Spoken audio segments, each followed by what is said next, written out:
Ini adalah kehamilan pada usia 19 minggu, di mana kebetulan pasien ini dulunya murid saya, sekarang sudah jadi dokter kandungan, dan dia melakukan pemeriksaan istrinya. Dan karena kebetulan saya gurunya, ya saya sekalian nanya-nanya, dulu murid saya ini masih ingat enggak pemeriksaan yang dia lakukan pada janin setelah dia lulus jadi dokter kandungan ya.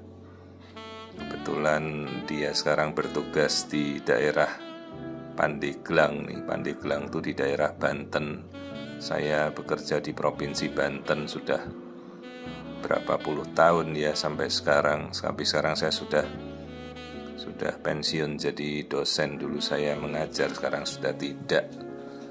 Jadi kalau kadang bertemu bekas murid ya, dia ingetin, coba yuk kita lihat pemeriksaan ini kembali, screening, lihat ini tulang hidung anakmu ya, tulang hidungnya kita mulai ya, padahal ini baru 19 minggu. Ayo kita lihat sama-sama, ini tulang hidungnya normal. Kenapa dicek? Kan untuk melihat kalau ada kelainan kayak Down syndrome. Oh iya dok, tulang hidung. Sekarang kita lihat tempurung kepala dulu. Nih bentuk kepala harus bentuknya lonjong oval ya. Terus kita lihat bagian-bagian dalamnya, masih ingat gak nih? Kita lihat struktur-struktur awal lebih detail. Kita lihat kepala dipisahkan dua oleh valgus cerebri. Bagian tengah ini yang kita tunjuk namanya valgus cerebri. Terus kita lihat lagi bagian ini namanya gyrus. Suami istrinya dokter, kalau suaminya dokter kandungan ini.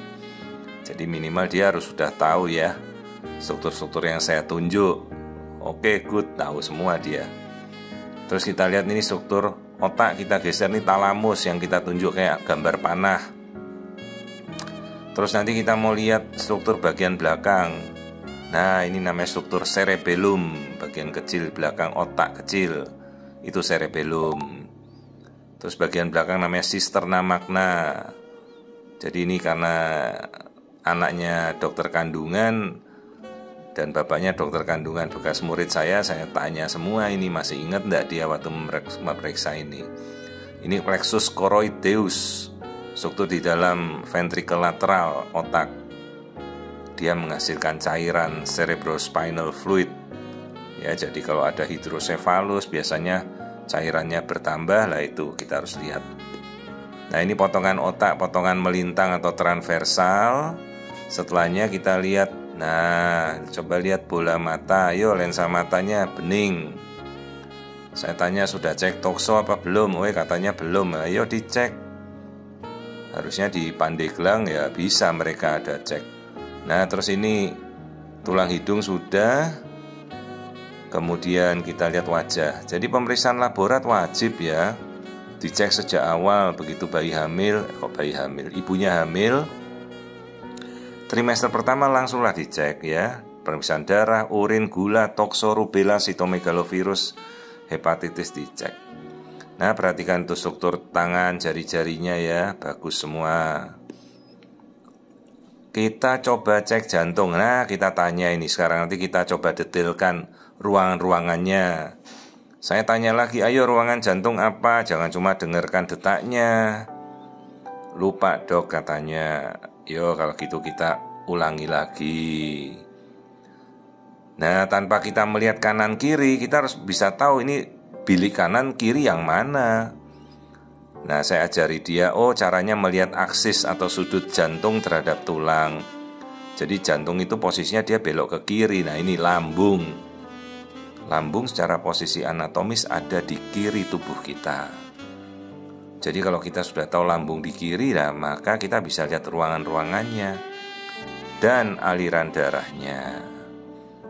Nah yuk kita lihat lebih detail nih, karena yang saya periksa ini bekas murid saya. Ayo kita tanya dia, ini ruangan apa? Katanya, oh itu ventricle kiri dok, atau bilik kiri. Oke bener, left ventricle.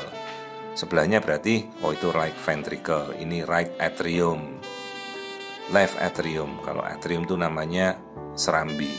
Terus saya tanya, ruangan yang hanya boleh terbuka dalam masa kandungan.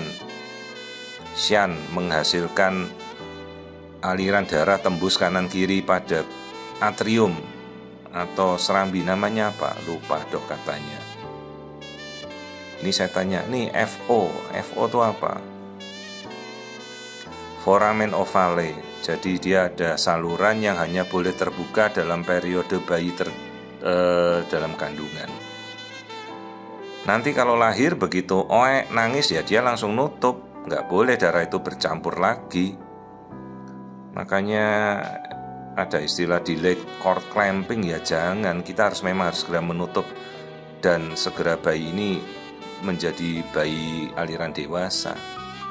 Nah ini namanya three vessels atau aliran 3 pembuluh darah utama, right ventricle outflow tract dan main pulmonary artery yang menuju ke paru-paru, pembuluh darah paru-paru dari jantung kanan. Terus yang tengah ini AO, aorta, SVC, superior vena cava. Nah dia kayaknya agak lupa, ini memang agak cukup sulit ya. Tapi sebenarnya pemeriksaan standar untuk kita melihat ruang-ruang jantung. Jadi rekaman ini saya kasihkan ke bapaknya yang dulu murid saya, sekarang udah jadi dokter kandungan. Terus dia tak suruh nanti belajar ya, jangan lupa ini anakmu kamu pelajari sendiri sana. Jadi nanti screening untuk pemeriksaan janin di daerah di Pandeglang ya. Nih bapaknya nih dokter kandungan bekas murid saya dulu, sekarang tugas di Pandeglang katanya. Jadi dia punya pemeriksaan standar yang saya savekan untuk dia, ini bisa untuk dia belajar nanti. Bagus untuk bisa meriksa kasus-kasus di tempat tugasnya secara mandiri.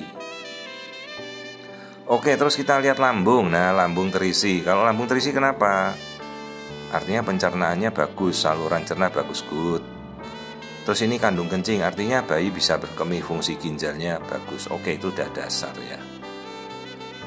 Lanjut kita mau lihat kelaminnya. Kelaminnya sudah kelihatan nih, perempuan. Ini anak kedua katanya.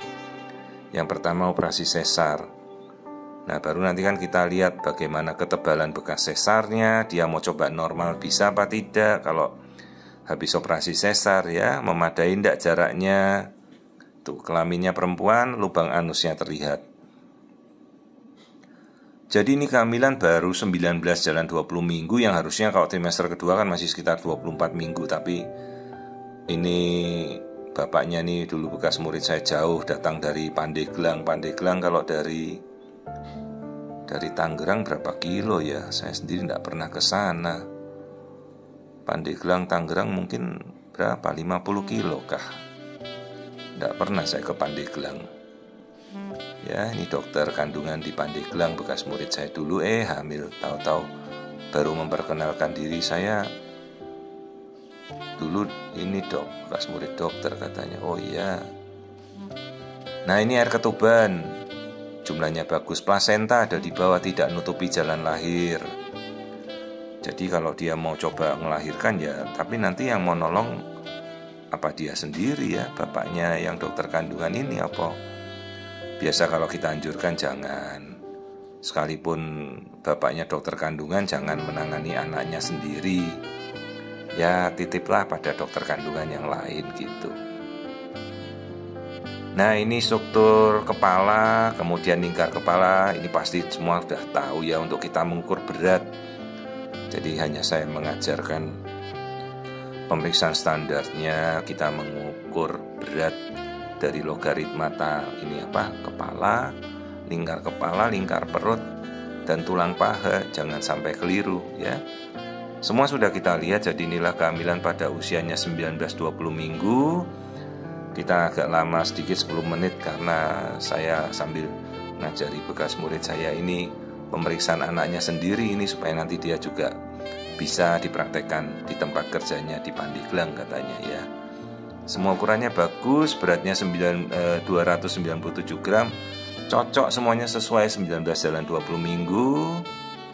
Screening semua sudah saya lihat, tidak ada kelainan, ketuban, semuanya bagus. Ya, sekali lagi kita lihat wajah coba ya. Jadi sudah kita selesaikan semuanya, janinnya normal.